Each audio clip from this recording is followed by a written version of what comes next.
Botar pra gravar.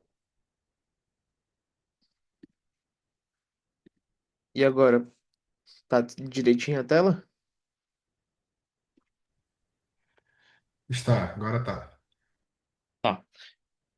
Então, iniciando aqui nosso módulo de trauma, eu vou começar falando sobre os traumatismos da junção crânio-cervical, é, que eu vou dividir a aula em duas partes. Semana que vem eu vou dar o restante da aula. É, Continuando a parte de anatomia, principalmente da região occipital e do côndilo, que faltou na última aula. Falando mais especificamente do osso occipital, né? A gente vai ter um osso em formato trapezoide, né? Que ele vai ter três porções: a porção basilar, que é a porção mais anterior, a porção condilar, que vai ficar o côndilo, né? E a porção escamosa, que é essa porção mais central, que a gente já é mais habituado nos acessos. A porção escamosa tem algumas nuances. Tem a linha nucal supremo, que é na imagem à direita, a porção mais superior. A linha nucal superior, que vai se inserir os músculos que eu falei na última aula, mais especificamente o semi-espinhal e oblíquo superior. E a linha nucal inferior. São três linhas, né? Também tem a protuberância occipital, é, onde logo abaixo dela vai estar o íneo, que vai ser a confluência dos seios, né? E no centro vai haver uma crista chamada crista occipital, que é essa trave que fica bem no centro do osso e onde vai repousar abaixo dele o seio occipital. Em relação aos côndilos occipitais, são protuberâncias laterais ao forame magno, né, uma porção do osso occipital, vai servir de articulação com o Atlas. É importante entender essa articulação que ela tem um formato em C, como se fosse uma curva, né? Que a gente consegue ver na imagem embaixo, na imagem do sagital, que o côndilo vai se repousar sobre C1 e vai permitir a movimentação de flexão e extensão da cabeça. Ocorre esse deslizamento. Na superfície medial do côndilo vai haver o canal do hipoglosso, né, que vai se apresentar o 12º nervo, a gente consegue ver na imagem acima, e lateral a isso, o forame jugular. Tem também, logo acima dele, um canal chamado canal condilar, que passa uma veia importante, que é uma veia occipital, que às vezes a gente tem acesso no, no acesso cirúrgico. Bem, já iniciando a parte de trauma, né? Nossa avaliação clínica, né? A gente vai fazer todo aquele ABCDE e tudo que nem precisa comentar, mas é importante a gente entender as imagens que vão ser precisas, que nós precisaremos, e as indicações, né? Bem, a gente não tem tanto hábito de avaliar a radiografia, mas é muito importante, a gente consegue ter muitos dados. O que eu estava estudando, o ideal é que sejam feitas três incidências da radiografia. A incidência de odontoide, que seria transoral, que é essa imagem acima, uma radiografia lateral e uma radiografia AP. É, Se possível, se o paciente estiver consciente e tiver alguma sintomatologia, dor cervical, alguma espécie de déficit, é, nervo craniano, a gente pode fazer a dinâmica também. A tomografia, a gente já consegue. com até mais facilidade no metropolitano, né? Mas ela é indicada naqueles pacientes que têm alto risco, que eu vou explicar mais lá na frente, mas são traumas de alto impacto, paciente em extremos de idade, paciente onde a gente já vê alguma alteração na radiografia e a ressonância se os pacientes estiverem sintomáticos e as imagens inocentes. É, também nos pacientes que, que, que estiverem inconscientes também tem uma grande utilidade. Doutor, eu posso só parar um instantinho a aula, porque precisa fazer o login aqui no, no Medbolso, que é o aplicativo agora. Só um instantinho, um Ah, minutinho. O check-in, eu acho que todo mundo tem que fazer. Acabou de alertar aqui no meu celular. já fiz. Só um instantinho.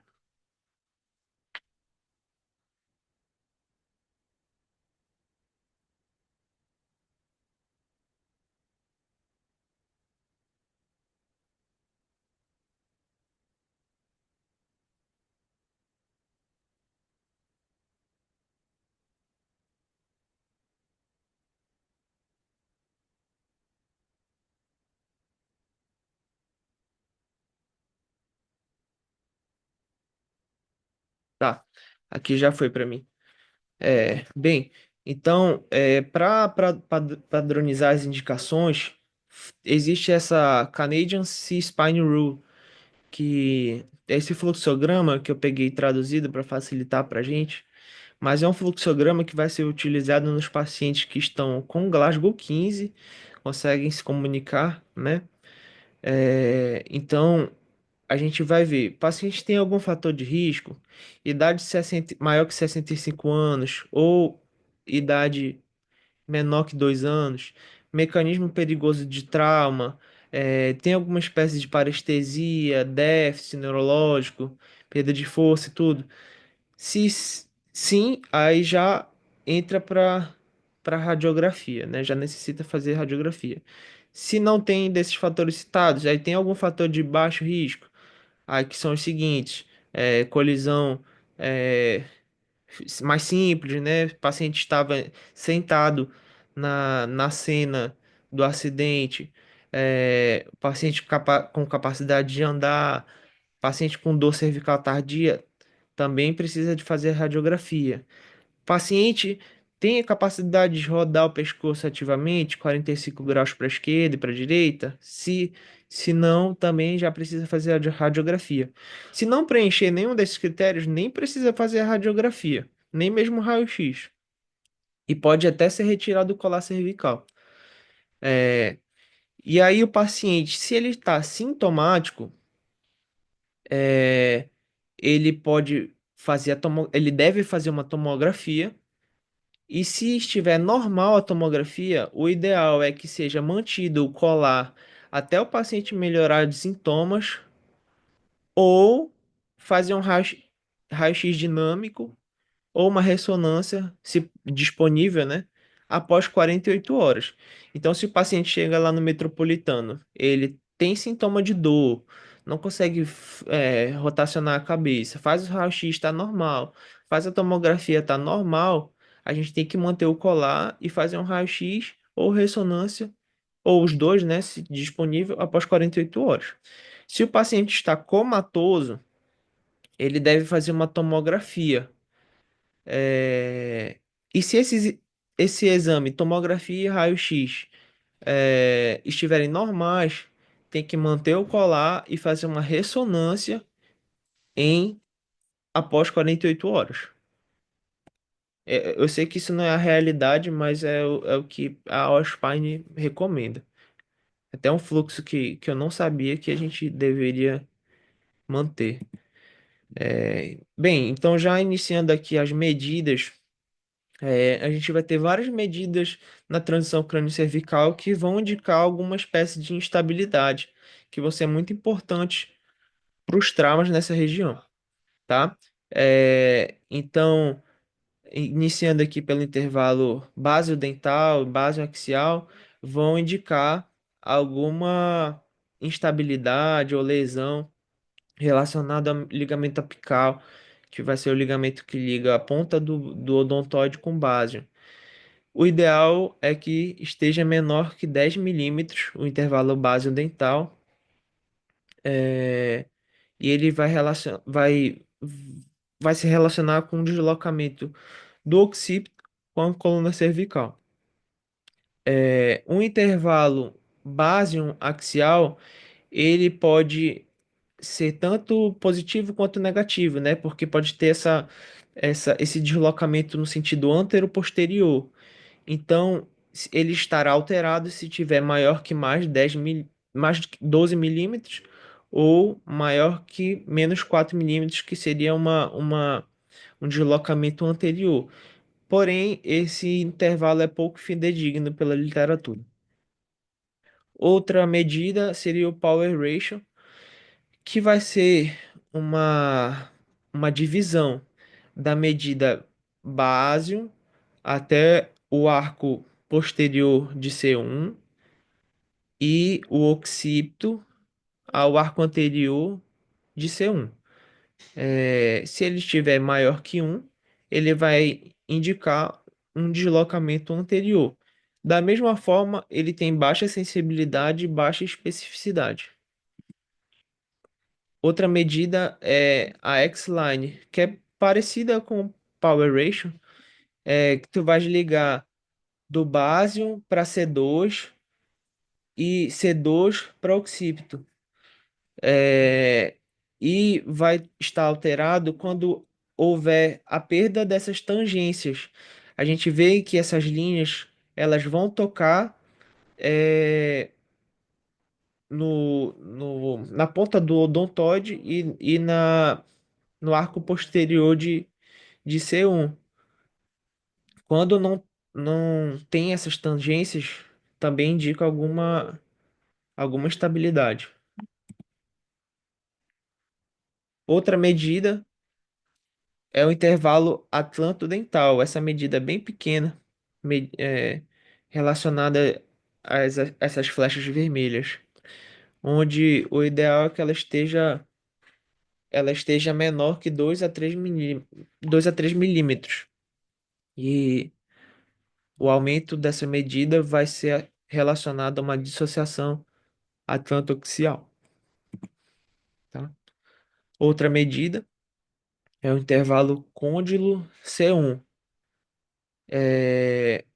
que é esse intervalo pequeno aqui dessas flechas brancas, que a medida vai ser de 2 milímetros, esse intervalo, ou para crianças 4 milímetros.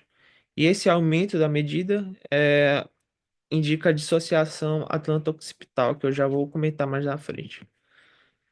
E a medida mais importante, eu acredito dessa aula é essa regra de Spence, que ela é de maior sensibilidade e especificidade pelo que eu estava lendo, vai ser essa medida de x e y, que é uma medida de deslocamento da massa lateral de C1 em relação a C2, que vai ter esse intervalo de x e y, onde mais que 6,9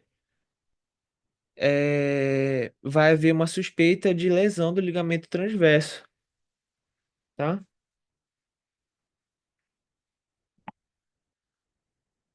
Bem, Mas isso, oi, doutor? não, eu comento no final.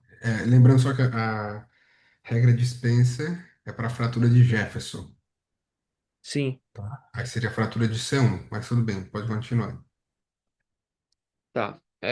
Aí as medidas mais importantes que eu tinha estudado seriam essas.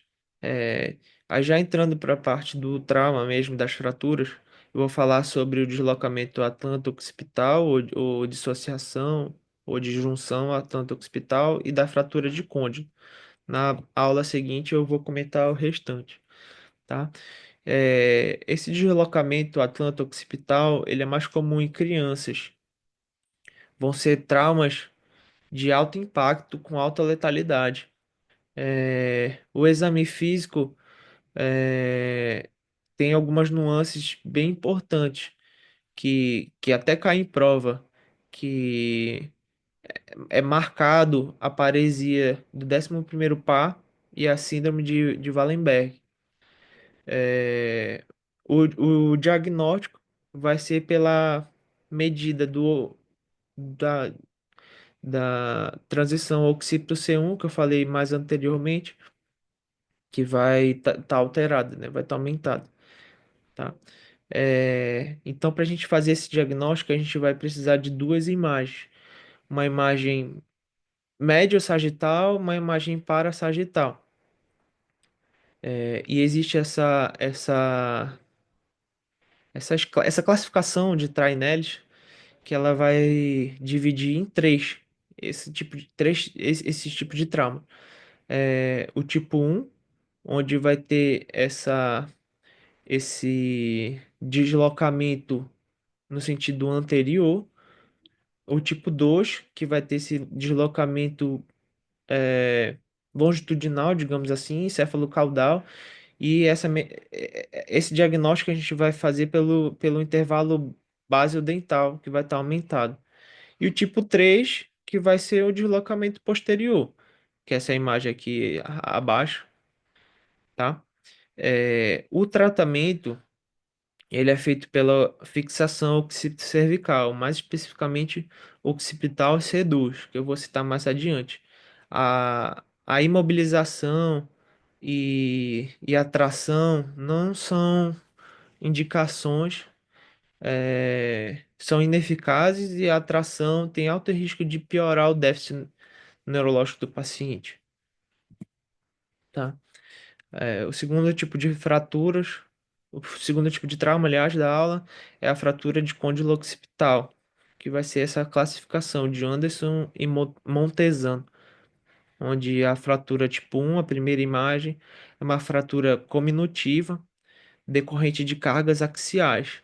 Ela geralmente é estável e pode haver lesão de ligamentos alares, que é aquele ligamento que eu falei na última aula que liga do básio aos côndilos occipitais, ele fica mais lateralizado. O tipo 2 é uma fratura que se diz base-occipital. Ela começa aqui no côndilo, mas ela pode até se estender anteriormente. Geralmente decorrente de trauma direto. Ela geralmente é estável e a gente vai precisar avaliar o intervalo atlântico-occipital para avaliar realmente essa estabilidade. O tipo 3 é uma fratura por avulsão, onde ocorre essa fratura no, aqui nessa figura C e geralmente um fragmento do côndilo pode entrar no canal. Ela geralmente é instável e da mesma forma tem lesão do ligamento alar, tá? Outras é, determinações para instabilidade desse tipo de trauma seriam mais que 8 graus de rotação em relação ao occipital, occipito C1, mais de 1 milímetro de translação de occipito C1, mais que 45 graus de rotação C1, C2, mais que 4 milímetros de translação C1, C2 e a avulsão do ligamento transverso, tá? Esse aqui é um fluxograma que ele vai determinar as condutas para esse tipo de fratura. Onde no tipo um geralmente a gente vai ser estável e a gente vai usar o colar de 6 a 8 semanas.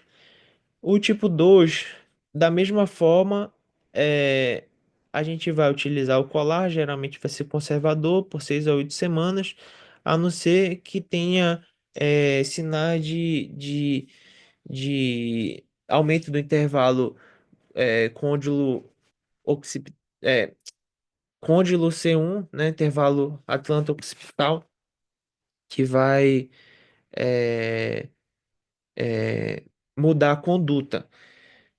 No tipo 3 geralmente a gente vai ter já, já instabilidade devido à avulsão do ligamento alar, e a conduta geralmente vai ser a, o colar. Se não tiver deslocamento crâniocervical, mas se houver um deslocamento mínimo, a gente vai manter o Alovert, assim como no tipo 2, 6 a 8 semanas. E se tiver qualquer tipo de movimentação evidente, um deslocamento importante, vai fazer a fixação occipito C2, assim como na dissociação atlântico-occipital, tá? Eu vou falar de algumas modalidades de tratamento que, que tem um capítulo na apostila da Ospine que fala só sobre as condutas conservadoras, tá? A tração cervical, como eu falei, na fratura passada, foi inventada em 1973 por Gardner, que leva o mesmo nome do instrumental, que é esse arco que ele vai fixar em ambos os pinas, mais ou menos aliás, ambos os temporais, mais ou menos 1 centímetro acima do pina. É indicado quando tem deslocamento subaxial, cervical e travamento de faceta uni ou bilateral. É, Tu vais ligar a cabeça ao instrumental e fixa numa polia com uma cordinha e vai colocar um peso ali embaixo. Esse peso pode ser aumentado de 10 em 10 libras, que vai dar mais ou menos 4 quilos, no intervalo entre 10 a 20 minutos. Após isso, tu vais fazer uma ressonância ou um raio-x dinâmico para ver se já reduziu essa fratura. E isso o paciente precisa estar bem consciente e sem déficit. Bem consciente para estar comunicando ali se houver qualquer tipo de piora. E pode aumentar até 60 quilos, pelo que eu li. E como contraindicações são as fraturas de base de crânio, fraturas mais que 2 semanas, hérnia discal pós-traumática e paciente que não consegue se comunicar, tá? Outro tipo de tração cervical é essa tração manual, que a gente pode até fazer imediatamente antes da cirurgia.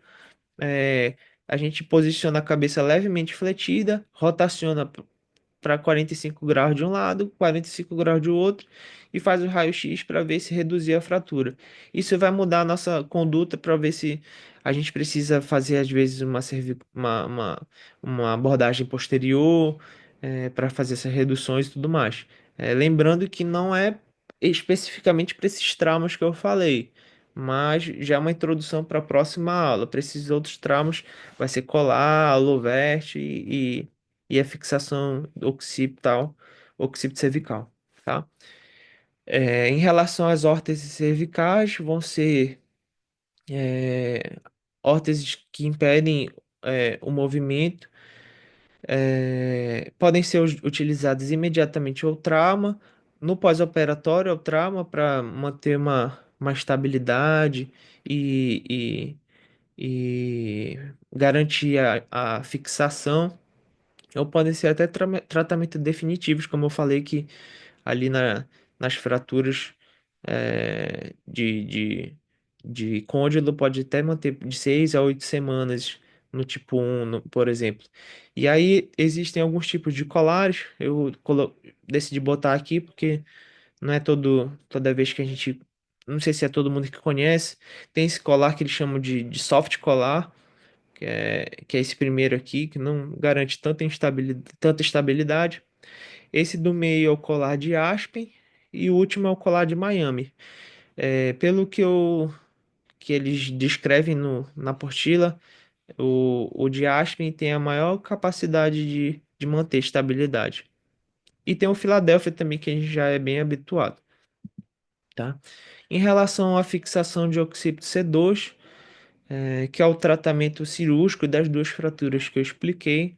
É, a gente já fez algumas no FI, mas basicamente a placa occipital fica logo abaixo da protuberância occipital externa, né?